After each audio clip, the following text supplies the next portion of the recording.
This is on the topics of normal versus advanced English. Whenever we eat, that's mean হচ্ছে খাওয়া। এর advance English হচ্ছে consume.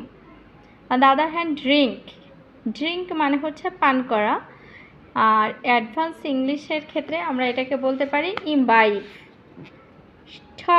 ঠক মানে কথা বলা। অ্যাডভান্স ইংলিশের ক্ষেত্রে আমরা এটাকে বলতে পারি কনভার্স। ওয়াক মানে হাঁটা। অ্যাডভান্সের ক্ষেত্রে আমরা এটাকে বলতে পারি স্টল। রান মানে দৌড়ানো।